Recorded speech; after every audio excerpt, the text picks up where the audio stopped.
This is SSN. Stories Studio Network.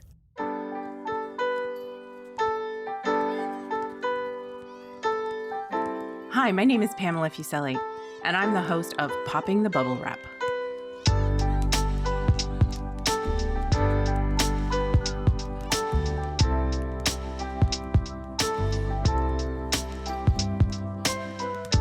Are you the person in your family who worries about the safety of others, about buying safety products and using them? Are you yelling, "Yes, that's me"? This is the podcast for you. Raising a child or children can be a hair-raising undertaking, and keeping them safe is a priority. Parachute's Popping the Bubble Wrap podcast explores what you really need to think about as a parent or caregiver, and provides easy tips on prevention strategies. No bubble wrap here, though.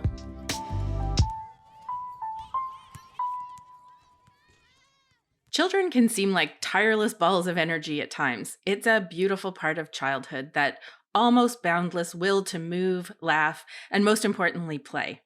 It's tremendously good for children to engage in movement and play. Equally, it's important for us as parents to allow our kids to tire themselves out. How else would we ever get those precious moments of peace and quiet after bedtime?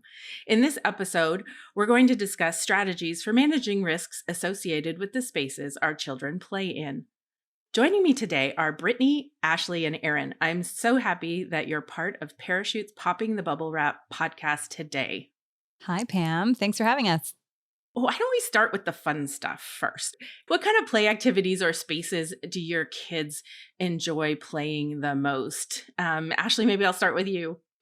Well, they definitely love playgrounds. I have 3 kids, 3 daughters, actually. They're 9, 7, and 4. Yeah, we like going to playgrounds. There's definitely a lot of indoor play that we often try to move outdoor, just for the space aspect. For the girls, it's a lot of gymnastics. It's using the slides. It's the monkey bars, lots of monkey bars. So they're, I guess, the typical kid things that they like to do. That sounds fun. Yeah, and I was thinking about outdoor play spaces, but you're right. There's in the winter, in the months that are colder, there's indoor options as well. Erin, what do your 2 girls like to do? So much like Ashley, like playgrounds are a big thing, but other places where they like to play, we live close to the beach, so they actually love almost all seasons, with the exception of like the deep of winter. Playing on the beach is a big place for them. So with the rocks or the shells or even, sometimes in the water. But inside, and I don't know if this is just my little one being a total monkey. She's just 2. She loves jumping on the couch. There is, or furniture. Like there is no piece of furniture that she does not see as a jungle gym. That's the inside struggle that we constantly have.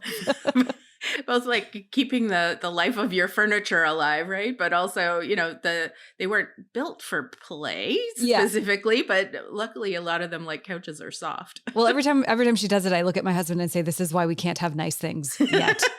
Yet. It's just like, no, just because for the next 5 years, it's going to be a jungle gym. That's right. Brittany, what about your 2? You have a young girl and a boy as well, a son.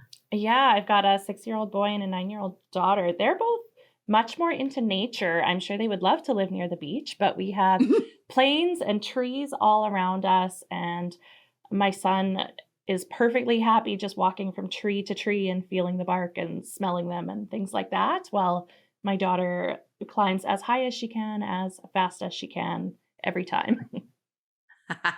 So she's attracted to the heights. Yeah.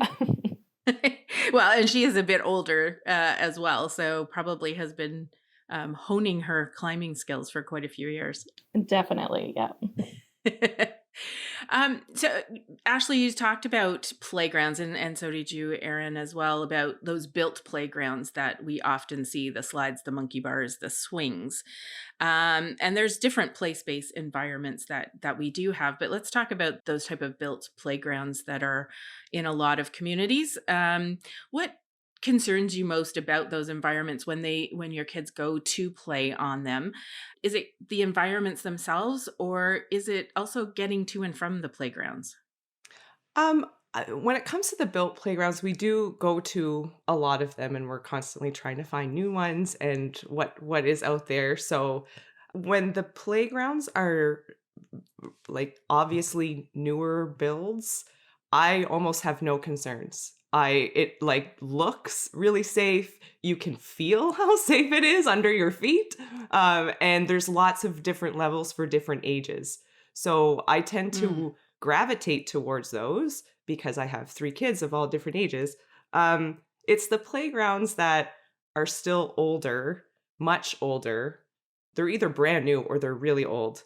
And it's the older ones. And sadly, there's an older one at our elementary school, that the ones that my kids play on daily.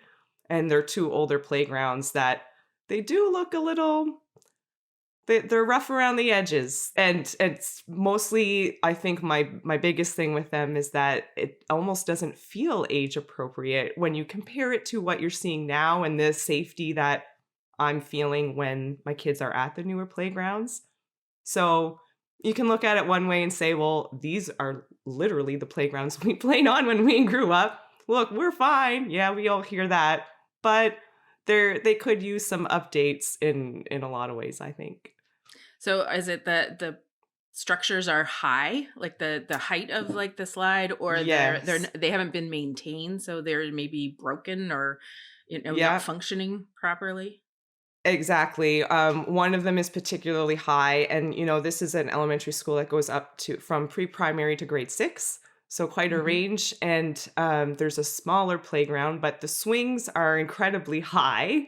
So even a pre-primary kid, that's meant to be their part of the playground, and they can't even get on the swings. On the swings. The slide and that structure, it looks a little tilted, if I'm being honest. And the one that's below. I love the school. It's not about the school. It's about the playground. Right. But the other one, it's incredibly high. And my pre-primary little one, well, last year when she was 3, we would go to bring her sisters to school. She would stay and play. I can't even stand on the ground and reach up and touch her when she's still climbing up. Oh, wow. Yeah. So I like to err on the side of caution when they're first learning those things and be right there just in case. And then I'm going to step back and watch them. But you almost had to step back and watch from the get-go. And that is pretty terrifying when they're so little. Yeah, that's true. Erin, I see you nodding vigorously when Ashley was describing what that playground looked like. You had a similar experience? Well, Ashley lives kind of around the corner from me, so I feel like I know which playground look at that is, like in my mind. But we had, what, it's funny because like as a parent, it's not something you really think about until your kid needs to go out and you like your first kid and you take them to the playground and you're like, wow, there really is such a difference in standards of safety. And, some of the new ones that are, we live close to a military base. So there are a couple playgrounds that are funded by the Canadian military that are near the PMQs. And those are the best playgrounds and they're well maintained. And, they have the cushy floor. So like when the kids do fall, right, they kind of bounce and it's okay. But we had occasion this summer. We were at the cottage for a month near Peterborough. So we took the kids to the Peterborough Zoo. And I don't know if this is like known in Ontario, but the playground at the Peterborough Zoo is insane in the best way. So there are actually 3 different play structures. They're all labeled for the ages of children. Every single one of them, and I love this. Every single one of them also has play structures for children who may or may not need a wheelchair or a walker, or and it's all wood chipped or bouncy floors. But one funny thing is that there is the giant slide, which was there when I was a kid because my cousin Ryan and I used to do it, and it was like a death trap then. So they have updated it. The kids will use it, but the adults are afraid of it because it's like a 3-story slide. Oh my gosh. It's like you got to climb 9 flights of stairs to get back up from the bottom. So you send your kid down and you're like, I don't know where they're going to end up. So that was like, we have videos of the kids. But the safety aspect for me is that my 2-year-old is fearless.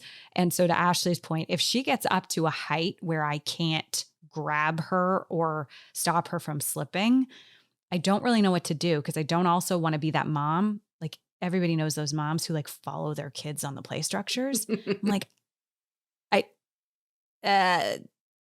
sometimes I judge those moms. Like, I don't want to be in my late 30s up on the play structure. Right. Right. Well, if people in Ontario don't know about the Peterborough zoo playground, they hopefully will now by listening to this It's awesome podcast. and it's free and the zoo is free and there's the plug for the Riverside So Zoo. there you go. And yes, and even with the big slide.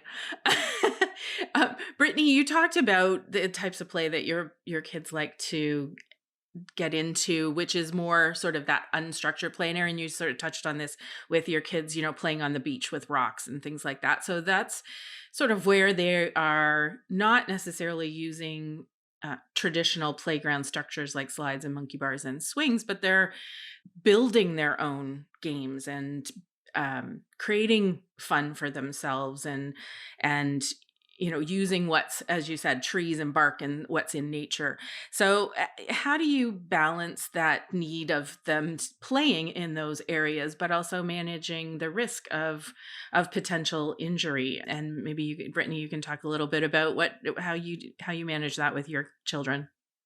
Yeah, for sure. So it's actually funny, Erin brought up the sort of helicopter mom thing, as my 6-year-old has some medical conditions. So any injury can become potentially life-threatening for him.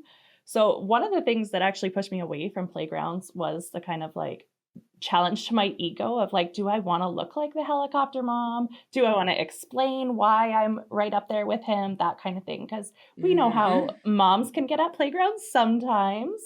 But yeah, honestly, we have this amazing park right across the street from our house, which has tons and tons of trees, and then one absolute death trap slide.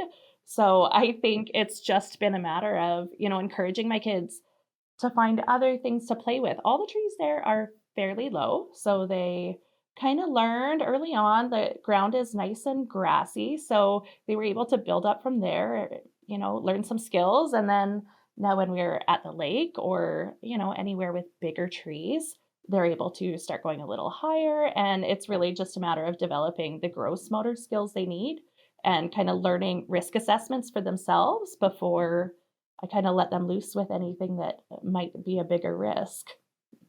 You've touched on a really important point about, assessing what the child themselves is assessing their ability for. And Erin, you touched on this as well, of like, am I able to do that? Am I going to push myself a little bit farther? And how far do you let them do that? Because they do. I mean, that's the, that popping the bubble wrap part is not, keeping them wrapped in a bubble, but letting them explore and push their boundaries. But there is sort of a limit depending on their age and, as you say, their abilities, what they've grown up with and what they've been exposed to. So, assessing your child and hearing from them. I mean, do they tell you, Brittany, like I did that, but it was a bit scary? Or, do they have that kind of assessment of when they do manage to do something that they hadn't done previously?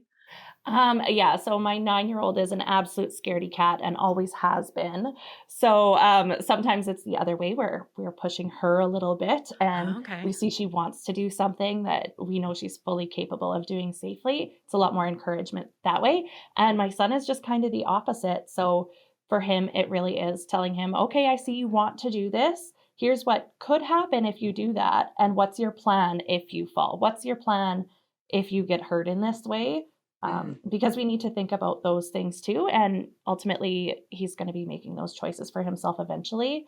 So kind of supporting him within the bounds of reasonable risk.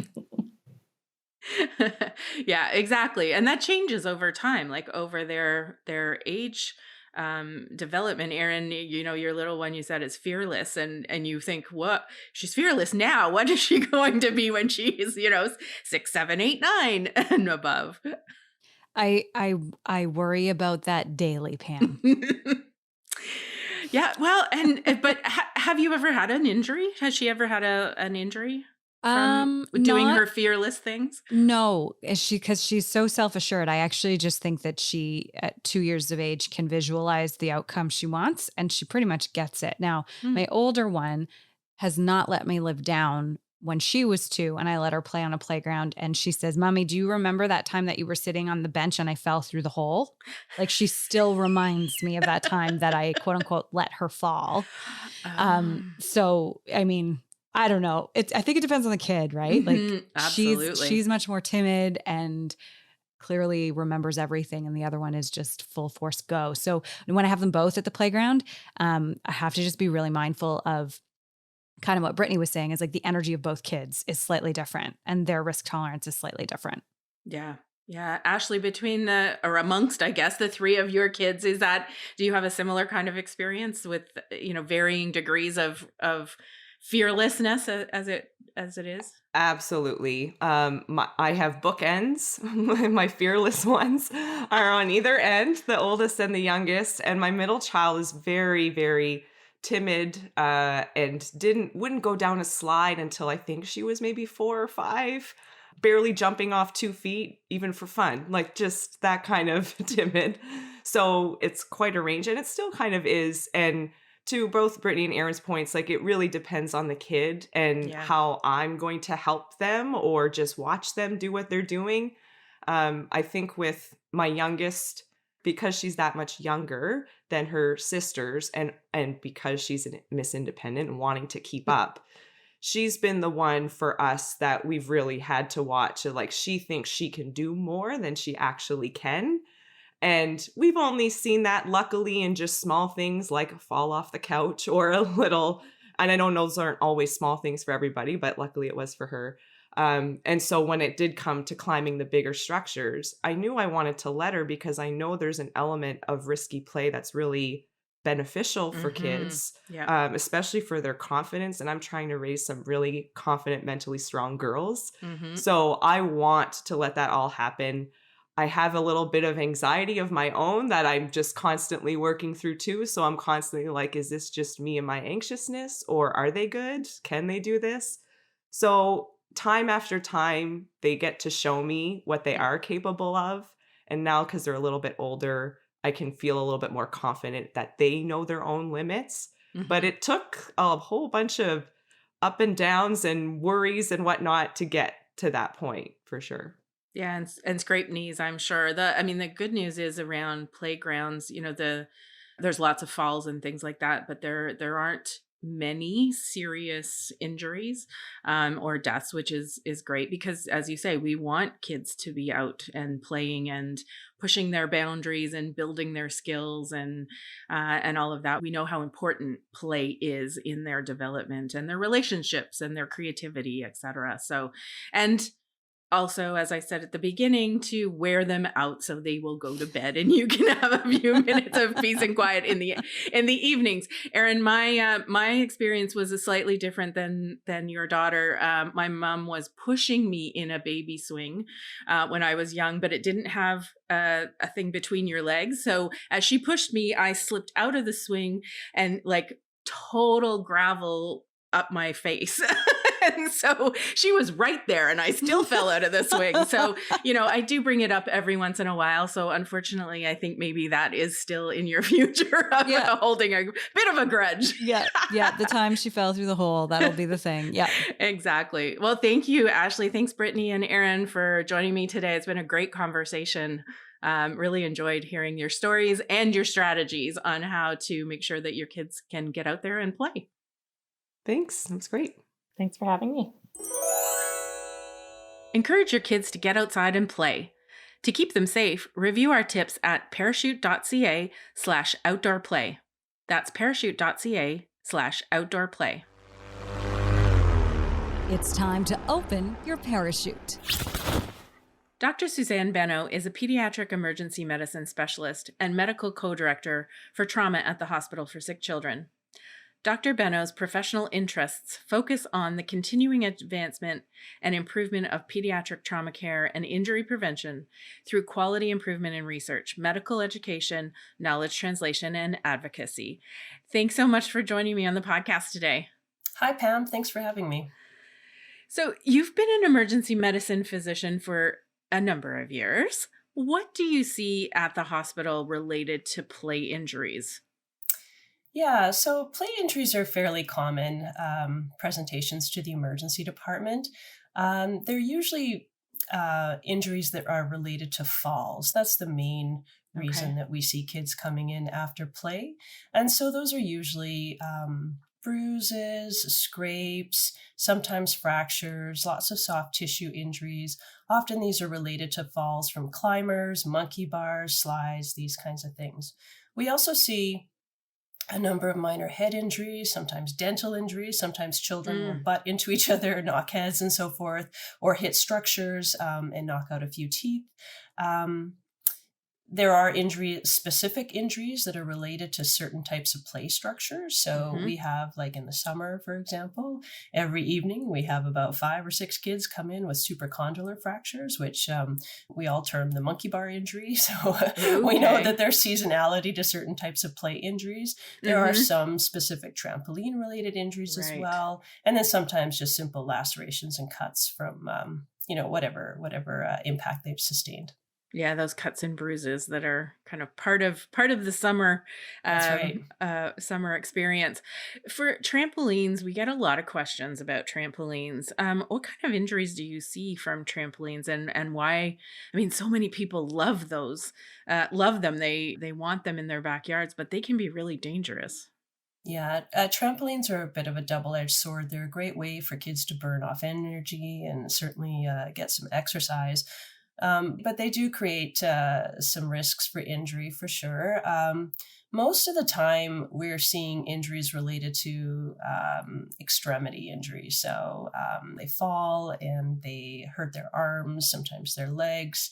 There's a specific fracture called a jumper's knee, which, Mm, isn't that common, but you sometimes see it with trampoline injuries. Sometimes kids, again, are knocking heads if they're, mm, double bouncing, or if they fall out, if the trampoline, for example, doesn't have netting and they fall onto the ground, they can hit their head.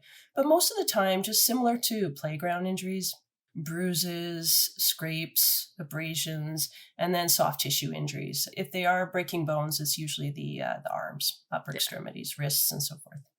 I myself sustained a playground injury when I was young. I broke my the radial head off my elbow, my left Uh-huh. elbow. Yeah. Yes, off a slide, fell off a slide. So, those are the kind of things that kind of ruin your summer. Luckily, we've seen really serious injuries from place structures, go down over the years as we replaced concrete with different surfacing in playgrounds. The trend is to, I mean, we call it risky play, but a lot of us, when you describe risky play, is sort of the play that we had when we were growing up. Yeah, exactly. So, what tips would you want parents to know about, how to promote play, but also keep safety in mind? Well, like, what do they really have to be aware of as their children play? Because we know there's so many benefits of playing. Yeah, play is critical. It's an essential part of development, and children need lots and lots of play to learn in this world. And we do too, actually, as adults. hmm Everybody needs some play.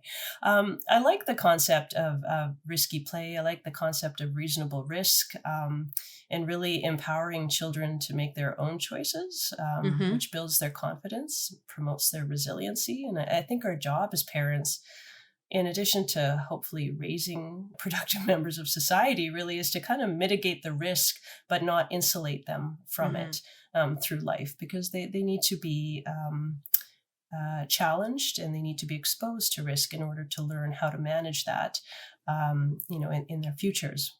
Some of the things that you can do, really, for parents when you're in situations like playgrounds or different player environments, is to think about what's a hazard and what's a risk. So that's one of the definitions that have come out of risky play, is understanding that hazards are dangerous things that children don't have control over, and they may not even be within their situational awareness. So that's the job of a parent, to see those. You can do a little bit of an environmental scan if you like, and just make sure that there isn't anything that would make it hazardous or dangerous for the child playing there, but allow them to assess their own risk, and let them go. Mm-hmm. You're there, supervise them to the point that's kind of age appropriate and what feels comfortable for you. But children are usually pretty good. Not all children. Some children Mm-hmm. need a little bit more direction, a little bit more supervision. But a lot of children can dose themselves pretty accurately with the independence that they themselves want to take on. And so I think that's where, as parents, you're there, you're looking out for any of those hazards, you're supervising, eyes on, if they're small children, but you're allowing them to explore that play space and learn from it on their own terms. So that you allow them to push their boundaries a little bit, but then they kind of check themselves to how far they can go. And as you say, there's, some kids may not have that as well, but it's, parents knowing what their kids can do, what their experience has been even, different kids have different levels of comfort or have different experiences that will aid in their ability to do certain things and not. You are also a parent. So how do you, or how did you approach, safe play? I know your kids are a little bit older than the really young ones, but how did you approach it? Because obviously, you see these things in the emergency department when you take that home. How did that influence some of your decisions?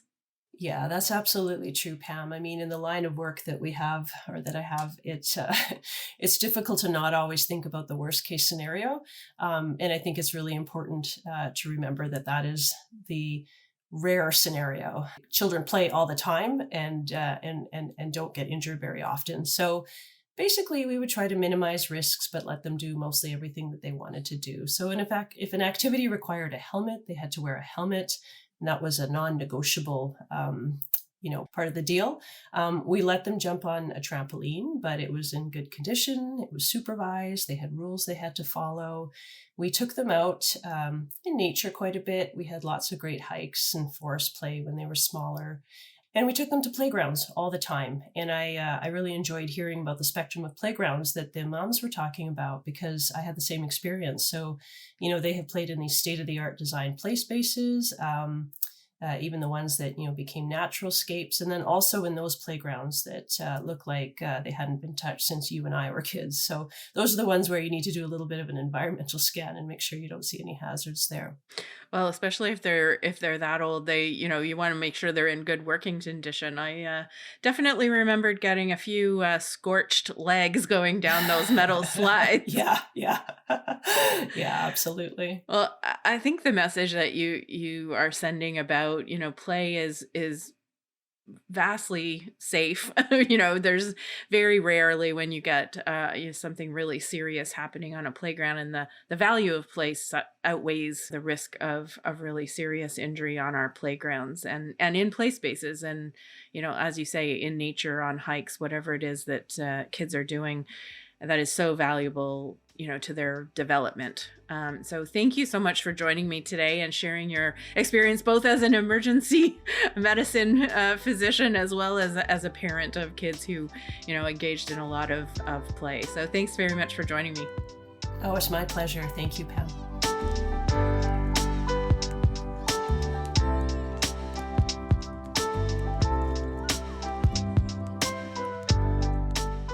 Thanks so much for listening to this episode. Popping the Bubble Wrap is a podcast of Parachute, Canada's national injury prevention charity, whose mission is for Canadians to live long lives to the fullest by preventing serious and fatal injuries. We release episodes every 2 weeks. For our next episode, we'll be taking a different approach. I'll be speaking with Erin Jalbert Jones about child passenger safety. Erin is a child passenger safety technician, but also became an advocate after losing 2 of her children, Haley and Trent, in a crash. Help us reach parents and caregivers by sharing this link with your friends and family and giving us a 5-star review wherever you listen to your podcasts.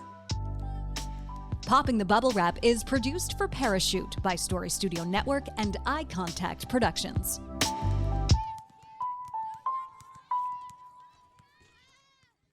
This is Story Studio Network.